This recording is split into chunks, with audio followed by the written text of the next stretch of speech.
नमस्कार दोस्तों, online YouTube channel पर आपका स्वागत है। दोस्तों, आज हम लोग चर्चा करेंगे लूनी नदी की। और लूनी नदी, इस लूनी नदी का जो प्राचीन नाम मिलता है, लूनी नदी का प्राचीन नाम मिलता है लवणवती।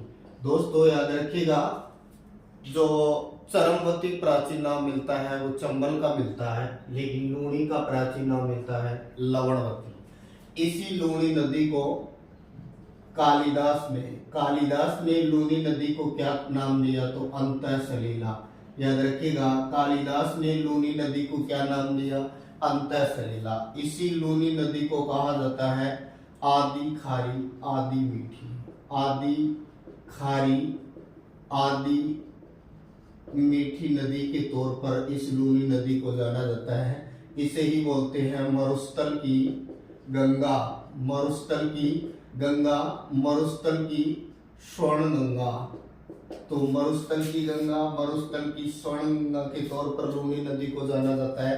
दोस्तों, ये जो लूनी नदी है, ये याद रखिएगा अरावली के पश्चिम की सबसे लंबी नदी है। अरावली के पश्चिम की लंबी यानी सबसे लंबी नदी यही है। इसे मरुस्थल की गंगा के तौर पर भी जाना जाता है। बात करें थार के मरुस्थल में बहने वाली, थार की सबसे लंबी नदी भी कौन है? तो सबसे लंबी नदी भी लूनी है। दोस्तों, लूनी नदी की अगर हम लोग बात करें, कुल लंबाई 550 किलोमीटर की करीबन है। राजस्थान में ये लगभग 330 किलोमीटर है। और लूनी नदी है, ये नाग पहाड़ से निकलती है, नाग पहाड़ के पास से, और ये कहें कि ये कच्छ के रण के अंतर्गत लुप्त हो जाती है। लूनी नदी जो है ये कच्छ के रण के अंतर्गत लुप्त होती है। तो दोस्तों, अब लूनी नदी जो है इसको हम अच्छे से पढ़ते हैं। तो याद रखिएगा, देखिए अजमेर जिले के अंतर्गत दो पहाड़ हैं। अजमेर जिले में दो पहाड़ क्षेत्र है। एक का नाम है नाग पहाड़ और दूसरा इसी के पास से संबंधित है जिसका नाम है तारागढ़। तो दोस्तों, पहले नाग पहाड़ और तारागढ़ के बीच से एक नदी बहा करती थी, जिस नदी का नाम था चंद्रा। ये चंद्रा नदी दोनों के मध्य से बहा करती थी। दोस्तों, माना जाता है, घटना है 1137 के आसपास की। उस समय अजमेर में अर्णोराज या आनाजी, अर्णोराज जिनका दूसरा नाम मिलता है आनाजी चौहान, ये चौहान वंश से संबंधित थे। तो अर्णोराज चौहान का संबंध था। तो तुर्कों ने आक्रमण किया, और तुर्कों ने जब आक्रमण किया तो चौहानों ने तुर्कों को यहाँ पर गोट लिया, मतलब यहाँ पर घेर लिया। उनके अस्थि पंजर, मतलब वहाँ पर युद्ध हुआ तो शरीर के पार्ट्स इधर उधर बिखर गए। कहते हैं खून के यहाँ पर गड्ढे भर गए। तो मारना, ये कहे कि जो आना जी ने आदेश दिया कि इन तुर्कों के खून को ऐसे हटाओ, क्योंकि किसी कोई संक्रामक या एपिडेमिक डिजीज या बीमारी हो सकती है। तो तुर्कों के ब्लड को, खून को हटाने से यहाँ पर गड्ढा बन गया। और बात करें तो नाग पहाड़ का जल भी आने लग गया, चंद्रा नदी का जल भी यहाँ आने लग गया, और यहाँ एक झील बन गई। और इसी झील को नाम दे दिया जाता है आना सागर झील। तो याद रखिएगा, लूनी नदी का उद्गम या तो आएगा उत्तर में आना सागर झील, अगर आना सागर झील नहीं है तो नाग पहाड़, और अगर नाग पहाड़ भी नहीं दे रखा है तो अजमेर देगा। नाग पहाड़ के बारे में माना जाता है कि पहले यहाँ नाग जनजाति निवास करती थी। कुछ लोग मानते हैं कि नहीं, इस पहाड़ क्या करती, नाग की जैसी है, इसलिए इस पहाड़ का नाम है नाग पहाड़। तो दोस्तों, लूनी नदी का उद्गम आना सागर झील से होता है। लेकिन आना सागर झील से जब ये निकलती है तो जल की अधिकता के कारण लूनी नदी उद्गम पर क्या कहलाती है? सागरवती। तो याद रखिएगा, लूनी नदी आना सागर झील से निकलती है, जहां से निकलती है वहां जल अधिक है, और जल अधिकता के कारण उद्गम पर कहलाती है ये सागरवती। फिर दोस्तों, पुष्कर की पहाड़ियां अजमेर। पुष्कर की पहाड़ियों से एक छोटा नाला आता है, और इस छोटे नाले का नाम है सरस्वती। जब पुष्कर की पहाड़ियों से आने वाली सरस्वती नदी इसमें मिलती है, और ये मिलन होता है गोविंदगढ़ अजमेर। गोविंदगढ़ के पास में जब सरस्वती नदी इसमें मिल जाती है तो इस नदी का नाम बदलकर हो जाता है साकरी। तो दोस्तों याद रखिए, उद्गम पर क्या कहलाती है? सागरवती। लेकिन जब इसमें सरस्वती नदी मिल जाती है तो ये साकरी कहलाती है। दोस्तों, ये आगे चलती है, आगे एक जगह आती है बालोतरा, बाड़मेर के अंतर्गत। बालोतरा तक इस नदी का जल क्या है, मीठा है, और आगे इस नदी का जल क्या है, खारा है। इसीलिए इसको कहा जाता है आधी खारी आधी मीठी। और दोस्तों ये अंत में ये कहाँ लुप्त होती है, तो याद रखिएगा अंत में ये कच्छ के रण में लुप्त हो जाती है। तो याद रखना ये कहाँ गिरती है, कच्छ के रण के अंतर्गत गिरती है। दोस्तों लूनी नदी निकली कहाँ से, ये अजमेर के नागपाड़ से।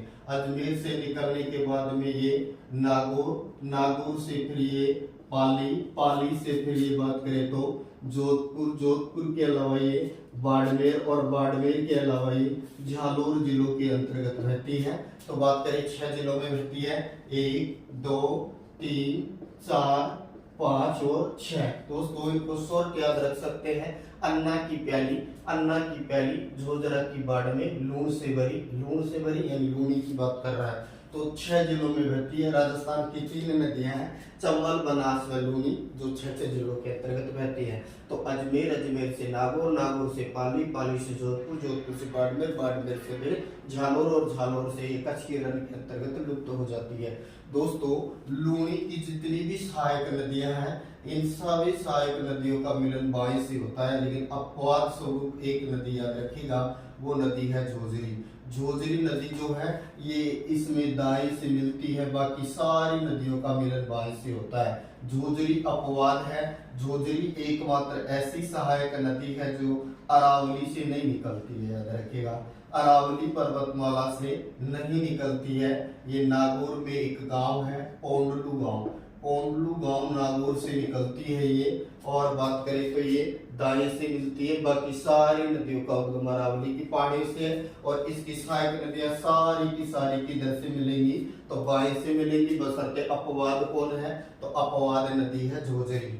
तो दोस्तों हम बात करें कि ये जो लूनी नदी है, इस लूनी नदी की जो सहायक नदियां हैं, इन सहायक नदियों की बात करें कि लूनी की सहायक नदियां कौन कौन सी है, तो हम ट्रिक से इनको नदियों को याद रख सकते हैं। लूनी की सहायक नदियां कैसे याद रखेंगे, तो याद रखने के लिए ट्रिक लेंगे, गुल्ली, सास, जो, जवाई, सुमिली, बांडी। गुल्ली, सास, जो, जवाई, सुमिली, बांडी। दोस्तों इस ट्रिक से हम इस सहायक नदियों की बात करेंगे।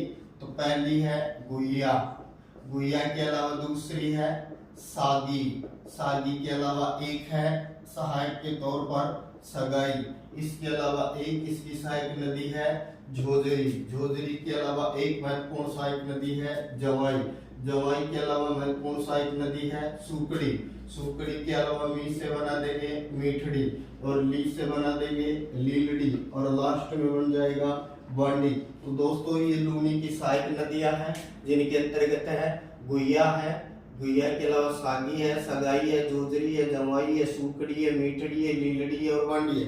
दोस्तों इनमें से अपवाद जो नदी है वो है झोझरी, जिसका उद्गम जो है वो अरावली की पहाड़ियों से नहीं होता है, फिर भी ये इसमें मिलती है।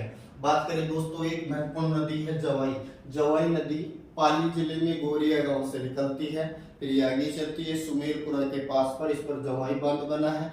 जवाई बांध को मारवाड़ का अमृत सरोवर कहा जाता है, और जवाई बांध जो है इसमें सेई परियोजना से चलाया जा रहा है, जो कि उदयपुर की सेई नदी से संबंधित है।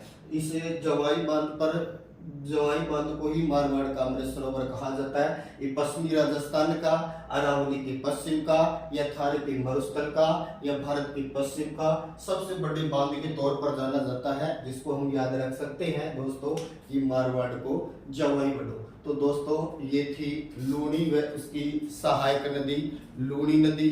इसी नदी के किनारे बालोतरा है, इसी नदी के किनारे एक जगह पड़ती है तिलवाड़ा। लूनी नदी के किनारे एक जगह है तिलवाड़ा, और तिलवाड़ा जो जगह है ये मलीनाथ की तपोस्थली के तौर पर जानी जाती है। मलीनाथ के कारण बाड़मेर का नाम मलानी मिलता है। मलीनाथ एकमात्र लोक देवता जिनके नाम पर रेलगाड़ी चलती है।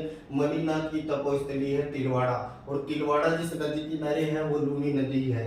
दोस्तों लूनी नदी के अंतर्गत है। वर्तमान में इसमें जो ये कहें कि रंगाई छपाई जो उद्योग है, इस रंगाई छपाई उद्योग के कारण लूनी नदी क्या हो रही है, तो याद रखना प्रदूषित हो रही है। लूनी नदी में प्रदूषण का कारण कौन सा उद्योग है, तो दोस्तों याद रखिएगा रंगाई छपाई उद्योग के कारण लूनी नदी अधिक प्रदूषित हो रही है। तो दोस्तों चैनल को लाइक करें, सब्सक्राइब करें। Thank you.